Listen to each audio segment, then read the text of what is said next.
여러분 6강입니다. 규제는 233페이지가 펼쳐져 있는데요. 그 좌측에 232쪽에 보면은 2월 과세, 과세이연이라는 용어가 있어요. 용어만 좀 잠깐 보면 우리 세법에 2월 과세, 뭐 과세이연 이런 용어들이 그 세법 구석구석 나오고 있는데요. 2월 과세는 세금을 나중에 내는 거는 맞는데 납세 의무자가 달라져요. A가 원래 납세 의무자였는데 어떤 사정에 의해서 세법이 허락하는 사정에 의해서 이제 나중에 이제 그 조건을 충족하면 B가 내는 거입니다. 그래서 여기에는 이게 사업하던 거를 법인으로 현물 출자해 가지고 법인으로 운영하면 그때 양도세를 내게 하면 세금이 너무 많아서 법인 운영에 지장도 있고, 따라서 나중에 그 자산을 팔 때, 실제로 팔 때 파는 주체는 법인인데 과거에 개인이 법인한테 한번 넘길 때 그때 세금을 포함해서 법인이 나중에 내는 거예요. 그 이제 2월 과세, 납세 의무자가 달라지는 거. 그런데 비해서 과세이연은 세금을 나중에 내는데 납세 의무자는 똑같고요. 과세이연의 내용은 그 양도 차익, 소득이 이연될 수도 있고 세금 액수가 이연될 수도 있고 내용에 따라서 이제 그런 내용이 있습니다. 자, 이제 233쪽은 세무조정과 소득 처분인데요. 세무조정을 하면 반드시 그 소득 처분이 있는 겁니다. 그래서 여러분, 우리 교재 241쪽으로 넘어가면 241쪽에 그 법인세법 서식 그 3호 서식이 나오잖아요. 3호 서식에 동그라미 1항의 결산서상 단계 순손이 여기에 숫자는 그 재무제표의 하나인 손익계산서를 보고 작성하잖아요. 그래서 손익계산서까지 그 재무제표까지의 숫자가 들어가는 거 거기를 우리는 결산조정이라고 하고 그 이후에 여기 신고서에 기록되는 거 지금 102항난, 103항난 이 난에 들어가는 숫자들을 우리는 신고조정이라고 합니다. 그래서 이제 극단적으로 어떤 회사는 장부가 없다. 장부가 없다. 아예 안 했다. 없어요. 없는데 증빙은 다 있어요. 증빙은 전부 갖췄기 때문에 이 증빙을 보고 우리는 입금 쪽, 매출세금계산서 등등 모으니까 10억이고 그 다음에 비용 쪽으로 분류를 하니까 뭐 8억이 나왔다.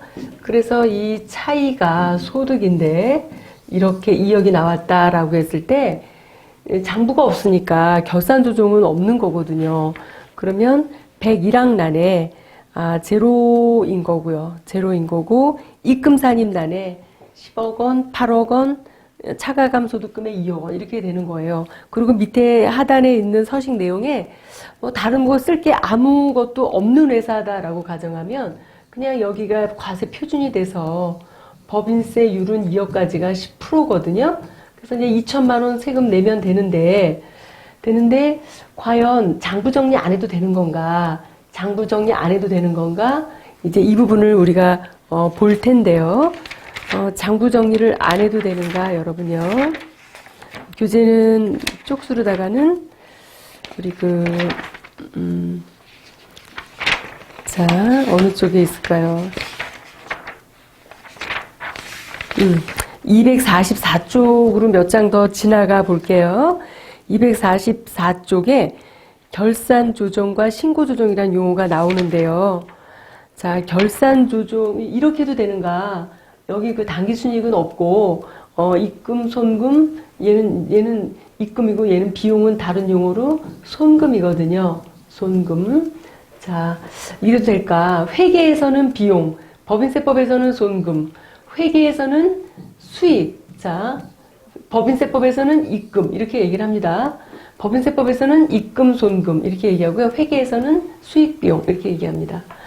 자, 그랬을 때, 우리 법인세법에서는요, 244쪽에 보면, 결산 조정을 해야만 법인의 송금으로 인정하는 것이 있더라라는 거예요.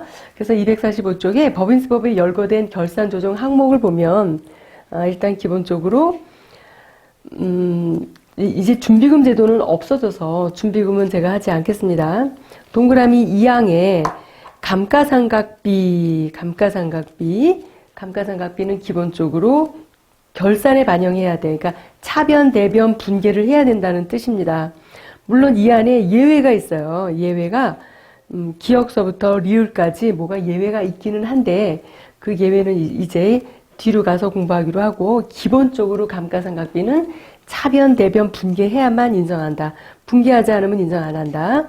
동그라미 3항에서 퇴직급여 충당금, 대손 충당금, 그 다음에 일시상각 충당금, 압축기장 충당금 이러한 계절 과목들은 일단 장부 정리를 해야만 인정한다.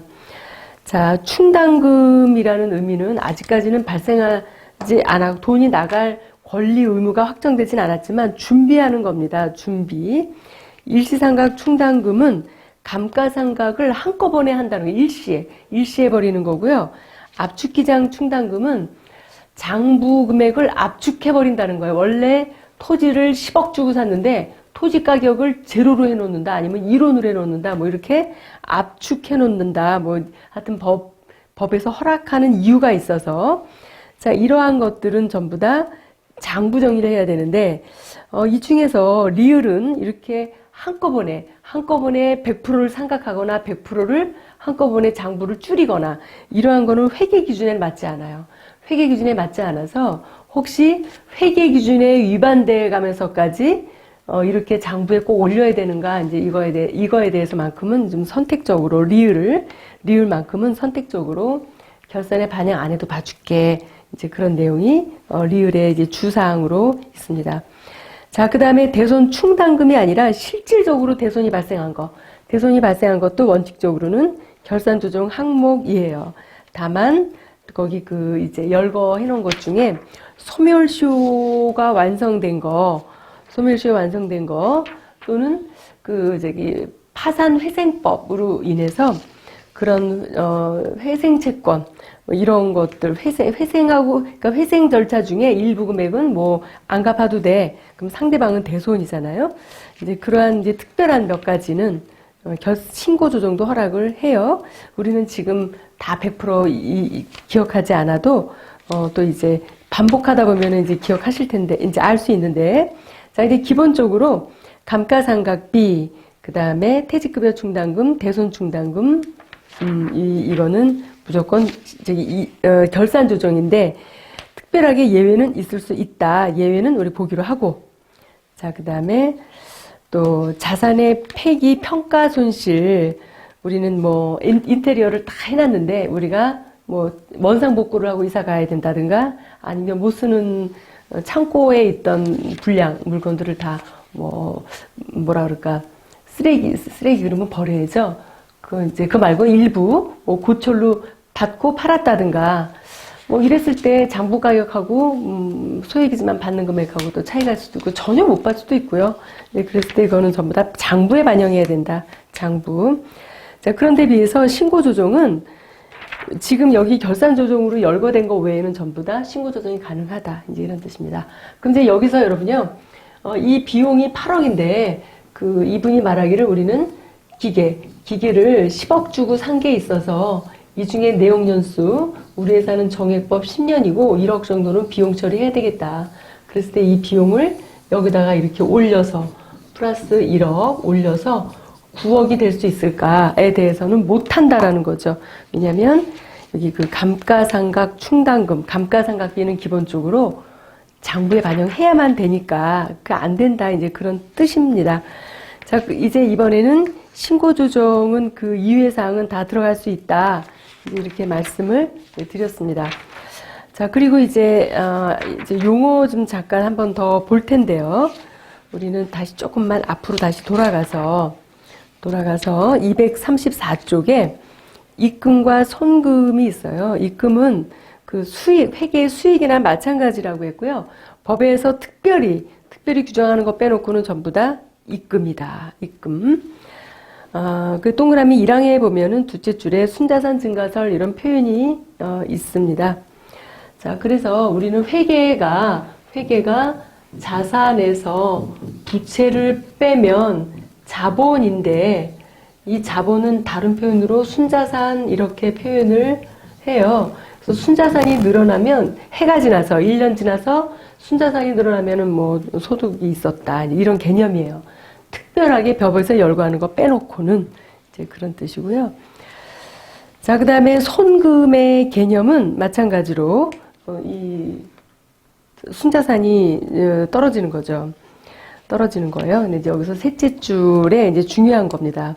중요한 내용이 이제 기본 개념 중요한 내용이 이 손금으로 인정되려면 이 손금 또는 손비로 인정되려면 법에서 특별히 정하는 것 빼놓고는 자, 그 법인의 사업과 관련하거나 자, 사업과 관련하거나 아니면 그 지출된 비용이 일반적으로 인정되는 통상적인 것이거나 수익과 집정된 관련된 것이거나 이 세 개 중에 하나가 맞아야 된다. 이제 그런 뜻입니다.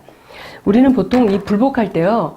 그거 너무 과다 비용이야. 통상적이지 않아. 일반적이지 않아. 이래서 비용을 부인당해요. 사업과 직접 관련이 없어. 뭐 이렇게 인정하지 못 받는 경우가 많습니다. 그래서 이제 실무자 여러분께서는 손금으로 인정되려면 이 설득력이 있어야 돼요. 이 비용이 우리 회사 관련이 어떻게 있는지, 사업과 관련이 있는지, 일반적으로 인정되는 통상적인지, 수익 이런 거 있잖아요. 어느 직원이 결혼하는데 경조비로 500만 원을 줬다. 이게 통상적이면 경조비, 통상적이 않으면 세법은 그거 인건비야 이렇게 처리할 거란 말이에요. 인건비. 근데 하필이면 그 경조금이 임원한테 나왔다. 그럼 임원은 더 엄격하잖아요. 규정 자체가 없으면 아예 인정 안 해. 뭐 이런 거죠. 자, 그래서 손금의 중요한 이론은 사업과 관련이 있거나 일반적이고 통상적이거나 아니면 수익과 관련, 매출과 관련이 있거나 이제 그런 뜻입니다. 자, 이제 235쪽에 기업회계는 기업회계와 세무회계 차이인데요. 회계 처리한 대로 100% 다 인정하면 좋은데 법인세법에는 특별한 규정이 있으면 이제 세무조정을 하게 되는 거예요. 그래서 법인세법에 특별한 사항이 있으면 세무조정한다. 예, 그런 뜻입니다. 회계 처리해 놓은 거를 100% 인정하는 게 아니라 100% 세무조정이 전혀 안 나올 수도 있어요. 그렇지만 이 차이가 나는 부분이 있으면 세무조정한다. 237쪽에 그림이 있는데 저자주 하단에 자, 기업회계에서 수익비용 이렇게 처리를 해놨단 말이에요. 수익비용. 그 중에서 수익이지만 수익에 더 들어가야 돼. 그러면 가운데가 양자의 차이가 세무조정인데요. 수익이 안 들어가서 빠진 게 있어. 더 넣어야 돼. 그럴 때는 입금산입이라고 하고요. 그 다음에 회계 처리를 했는데 과다하게 했어요. 과다하게. 뭐 내년 건데 올해 처리했다든가 그러면 그거는 입금불산입한다 그래요. 회계 처리해놓은 걸 빼내는 거예요. 빼내는 거. 그 다음에 비용 쪽도 마찬가지예요. 비용 처리 아직 안 했다. 세법에서는 비용인데 그러면 송금산입. 그리고 비용 처리 해놨는데 세법에서는 안 맞다. 뭐 예를 들면 한도 초과되는 거 송금불산입니다. 우리 세무회계는요. 이렇게 첫 번째 나오는 거 입금산입 또는 입금불산입 이 두 개를 묶어가지고 그냥 통틀어서 입금 다 소득을 올리는 효과가 있어서 그 다음에 송금산입과 송금불산입 둘 다 송금을 떨어뜨리니까 이걸 그냥 묶어서 손금 이렇게 표현을 하기도 합니다.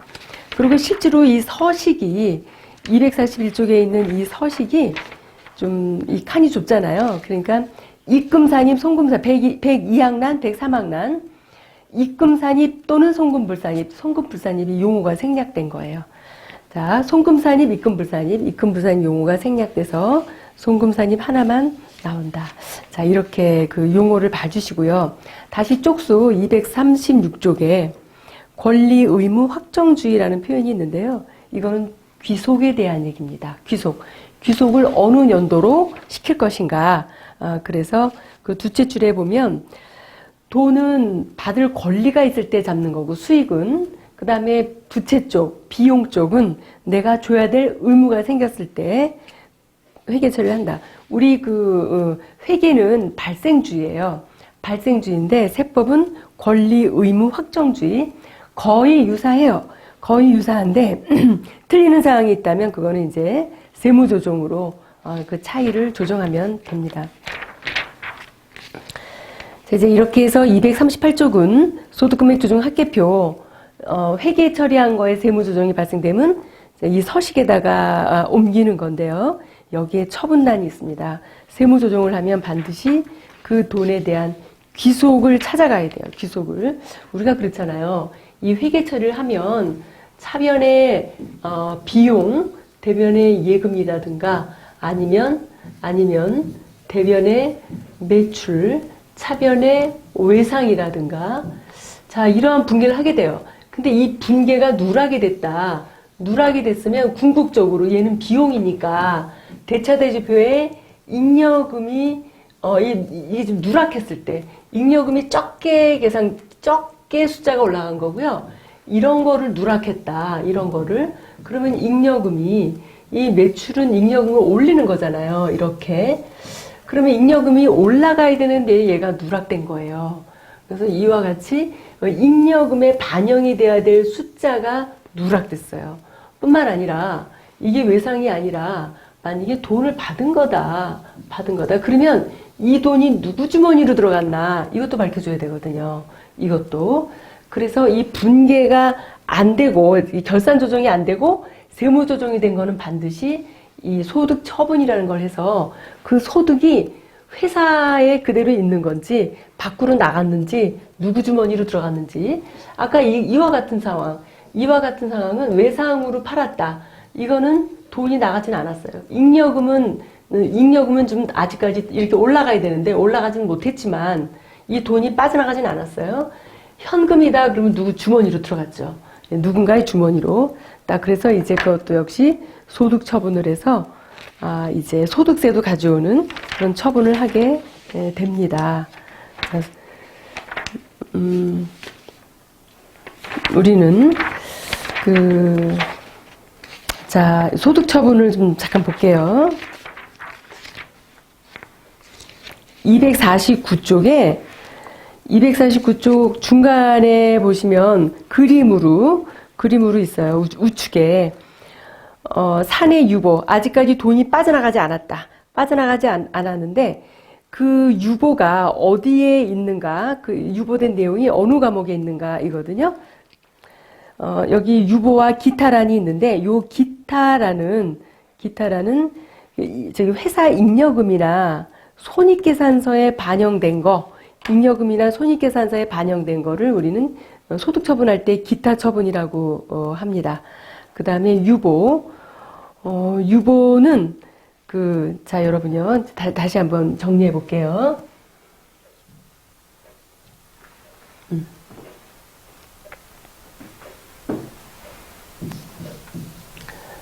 자, 매출, 누락. 물건은 팔았는데 누락이 됐다. 그리고 얘는 현금을 받았다. 이랬을 때는 여기 매출 누락이니까 우리는 회계처리를 안 했잖아요. 세무조정은 입금이고 돈이 빠져나갔으니까 이거는 만약에 사장이 가져갔다. 그러면 사장님이 상여금 가져간 거예요. 그래서 상여 처분한다 그래요. 그런데 얘가 아직은 수금을 안 한 거가 매출 누락이 됐다. 입금은 맞아요. 입금은 맞는데 아직은 유보다. 이제 이런 뜻입니다. 자, 그리고 또 이럴 수도 있어요. 이렇게 매출 누락. 자, 예를 들면 매출 누락은 여기까지는 그랬고요. 그 다음에 세 번째 이제 다른 사례로 회사에 돈이 들어왔어요. 예금 들어왔는데 이 돈은 어떤 돈이 들어왔냐면 우리가 법인세를 좀 많이 내서 법인세 환급을 받았어요. 그래서 환급인데 계정 과목을 우리가 영업의 수익 자비익으로 했다고 가정할게요. 자비익. 그러면 얘는 세무조정으로 이 과거의 법인세를 비용으로 인정 안 해요. 우리 세법은 법인세로 인정 안 하니까 법인세가 들어와도 당연히 입금불산입이에요. 입금불산입인데 소득처분은 자, 얘는 이미 손익계산서에 반영이 됐어요. 손익계산서에 반영이 된 거는 잉여금에도 반영이 된 거고 사후 관리할 필요도 없고 그래서 이런 경우에는 기타 이렇게 처분을 해요. 기타. 그래서 여러분과 함께 249쪽에 유보와 기타를 봤고요. 이제 밖으로 돈이 빠져나간 거는 그 주머니가 대표이사한테 갔으면 상여, 그 다음에 임직원, 대표이사만이 아니라 회사에서 월급 받아가는 사람한테 갔으면 상여, 주주한테 갔으면 배당, 주주이면서 임직원이면 상여로, 그 다음에 이두저도 아닌 경우에는 기타 소득입니다. 그리고 돈이 나가긴 나가는데 누가 가져갔는지 잘 모르겠다. 그게 이제 귀속 불분명이에요. 그런 경우에는 대표자 상여로 처분을 합니다. 그리고 기속이 분명해도 기타 사회 유출이 있어요. 이거는 어느 특정인의 주머니가 아닌 거라서 그래요. 자, 이거는 이제 금방 나오니까 보기로 하고, 그러면 기속이 분명해도 상여 처분, 기속이 불분명해도 대표자 상여, 뭐 이래요. 그러면 똑같은 상여인데 뭐가 문제가 있을까? 그건 네, 큰 문제가 있어요. 만약에 우리가 이제 조사를 받았어요. 세무조사를 받아서 대표자가 확실하다. 대표자가 분명히 가져갔다. 그러면 여기서 나온 그 상여, 그 금액에 대해서 상여 처분을 하고 이 금액에 대해서 근로소득세를 내야 되는데 근로소득세가 자그마치 3억이나 나왔다. 그러면 이 3억은 개인 돈으로 내야 돼. 개인 돈으로. 회사 돈으로 내면 그 낸 세금에 또 상여 처분. 그런데 비해서 대표자가 불분명하니까 그냥 대표자 상여로 처분한다. 자, 상여로 처분한다. 똑같이 상여 처분에 대한 세금이 3억이 있다. 그랬을 때 이 3억은 불분명한 거에 대한 3억이라서 이걸 회사 돈으로 냈을 때 이 경우든 전부 다 손금 불산입은 맞아요. 맞는데 이거는 개인이 내 돈을 회사가 냈으니까 또 상여 처분인데 여기서는 이제 이거에 대한 세금을 회사가 내줬을 때 그냥 세금과 공과로 처리하고 손금 불산입은 한 번 당하고 그 다음에는 이제 끊어진다. 이제 그런 의미에서 우리가 조사받을 땐 적극적으로 기왕이면 상여 처분이라도 적극적으로 귀속자 불분명 그래야지만 되겠죠. 자, 이제 그런 겁니다. 그런 거고요. 이번에는 이와 같이 유보 처분되는 거는 두고 보자. 그래서 유보는 반드시 그 다음에 반대 상황에 세부 조정이 벌어져요. 그래서 유보 관리표가 필요한데 유보를 관리하는 표가 253쪽 자본구가 적립금 조정 명세서라는 유보 관리표가 있습니다. 그래서 유보 관리표를 반드시 우리는 관리를 합니다. 그래서 유보만 만드는 거, 유보를 관리하는 거예요. 그럼 여기서 보면 이 표를 한번 보면 이 표만 볼게요. 우리는 2020년도에 미수수익에 대해서 이거는 회사가 입금이 아니라 내년도의 입금이야. 내년도 귀속연도가 다르다. 내년도. 그러면 첫 해년도에는 증가는 했는데 입금 불산입이니까 우리는요. 입금 불산입이면 소득을 떨어뜨리잖아요. 소득을 떨어뜨려요. 그래서 입금 불산입이 먼저 생기면 마이너스 소득이 생기는 거죠. 이거 소득을 떨어뜨리니까. 그랬다가 다음 연도에 입금 산입을 하면 반대로 소득을 올리는 거. 마이너스였다가 플러스였다가 그래요. 그래서 이와 같이 소득을 떨어뜨리는 마이너스 유보 관리표를 하다가 그 다음 때 21년도에는 그때 가서 다시 감소란에 들어오는 거는 이제 마이너스 감소니까 이제 엄밀하게 감소의 마이너스라서 이제 올라가는 겁니다. 저기 소득이 올라가는 거 입금 산입으로. 자, 그런 유보 관리표입니다. 유보 관리표. 자, 그 다음에는 이제 257쪽에 배당, 기타 사회 유출인데, 기타 사회 유출만 이제 보겠습니다. 258쪽에 기타 사회 유출을 보면 여기서 중점사항의 두 번째 거 보시면 각종 한도초과, 기부금 한도초과, 접대비 한도초과, 그 다음에 업무용 승용차 감가상각비 업무적으로 썼어요. 업무적으로 썼는데 우리가 1년 연 한도 때문에 부인당하는 거 그거는 여기 기타 사회 유출의 특징이 있는데요. 일단 업무예요. 업무적으로 썼는데 한도라든가 뭐 그런 것 때문에 불상입하는 거거든요. 그래서 이제 그 한도초가 들어가 있고, 그 다음에 업무무관 부동산 등 지급이자, 우리가 이자를 내고 돈을 빌렸는데 그 돈으로 업무와 꼭 관련이 없는 뭐 자산을 샀다. 뭐 벽에다가 이제 벽에다가 그렇게 좋은 그림 안 걸어 놓겠는데 상당히 비싼 그림을 샀다. 그럼 업무무관 동산, 그거에 대한 이자는 불산입하겠다. 그 돈이 빠져나간 건 아니잖아요. 쓸데없는 걸 사서 그렇지. 그래서 기타 사회 유출, 가지급금 인정이자, 가지급금 등의 인정이자인데, 그 가지급금을 누구한테 빌려준 거냐면 법인이거나 상대방이 사업하는 개인 사업자이거나 이러면은 그 기타 사회 유출입니다. 왜 그럴까요? 상대방이 법인이거나 개인 사업자면 이자를 안 주면 그만큼 법인 소득이 많아지고 개인 사업 소득이 높잖아요. 그러면 법인세로 내든 소득세로 내든 낼 거란 말이에요. 그러니까 상대방이 법인이거나 개인 사업자면 그냥 기타 사회 유출 처분한다. 사업을 안 하는 개인 같으면 어떻게 했어요? 우리가 상여, 배당, 기타 소득 처분했잖아요. 자, 그 다음에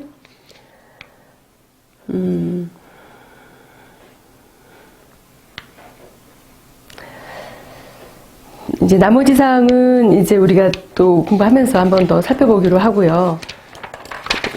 이렇게 해서 우리는 260조까지 했습니다. 260조에 이번에 결산 신고하면서 소득 처분이 일어나서 상여 처분이 일어나면 그 결산하면서의 그 상여 처분은 2020년도 귀속이기 때문에 연말정산을 다시 4월 10일까지 해서 그 다음에 5월 말까지 종소신고에 합산하면 됩니다. 261쪽은 이렇게 상여, 배당, 기타 소득 처분한 경우에 소득자료 명세서를 작성하여야 한다. 이제 그런 내용이고요. 262쪽에 개인의 귀속, 처분당하면 상대방이 있잖아요. 상여, 배당, 기타 소득. 그 상대방에 대한 원천징수가 법인에는 있잖아요. 원천징수는 전부 다 4월 10일 날 신고 납부하는 건데 그 귀속, 종소신고는 어떻게 되는가? 상여 처분은 2020년도 귀속이라 동그라미 5항에 5월 말까지, 금년도 5월 말까지 종소신고해야 되는데 배당 소득하고 기타 소득은 그 3월 31일이 지급 시기가 돼요. 지급 시기가 돼서 다음 연도 내년 5월까지 종소신고하는 거예요. 원천징수는 4월 10일 날 똑같지만 그 개인적인 귀속이 다르다라는 거예요. 상여하고 배당하고 기타 소득은 개인에 대한 그 귀속 연도가 다르다. 기억 잘 하시고요. 이 상여 처분은요, 상여 처분에 대한 거는 여러분들 회사가 원천 납부를 반기 납부를 한다고 해도 얘는 그냥 그 다음 달에 신고 납부를 좀 해줘야 돼요. 자, 중간중간 서식이 나오는데요. 이 세무조정 서식들입니다. 여러분들이 이제 작성해야 되는.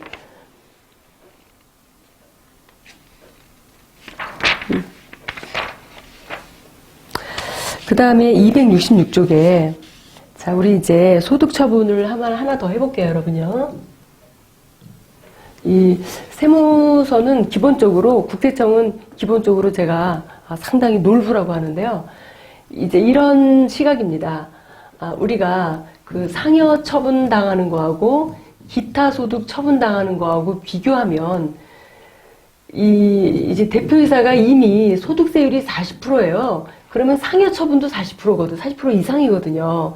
그런데 그 임직원이 아닌 사람의 다른 소득이 없는 사람이라면 기타 소득은 6%에서 지금 현재 금년도는 45%가 최고세율이고요. 2020년도까지는 42%가 최고세율인데요. 어쨌든 간에 이 사이 구간에서 해당이 될 텐데 그냥 사례로 15% 구간에 해당한다고 할게요. 15% 구간에 해당한다고 할게요.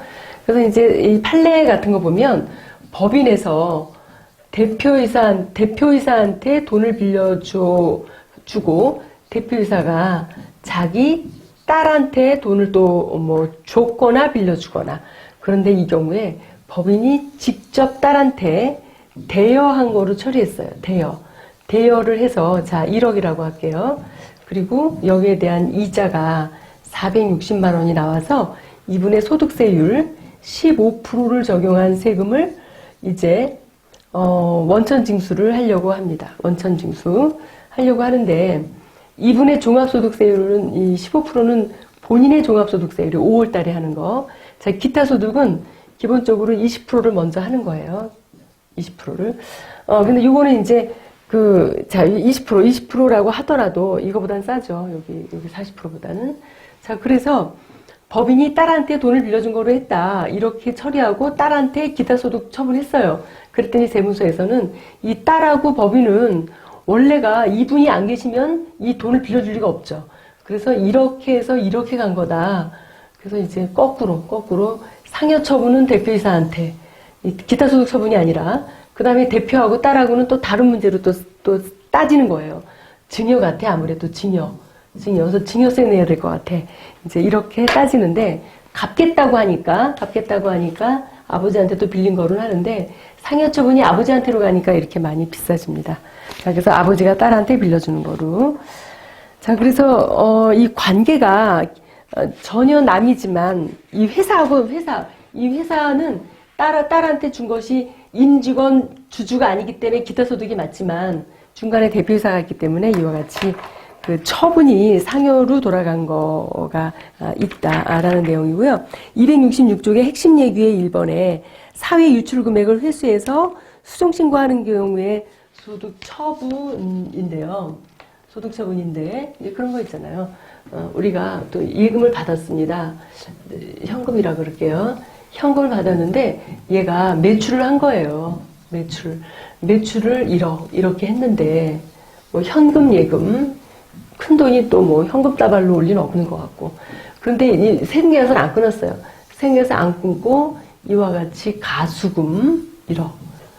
그런데 들통났어요. 이 매출 누락한 게 걸렸어요. 누락.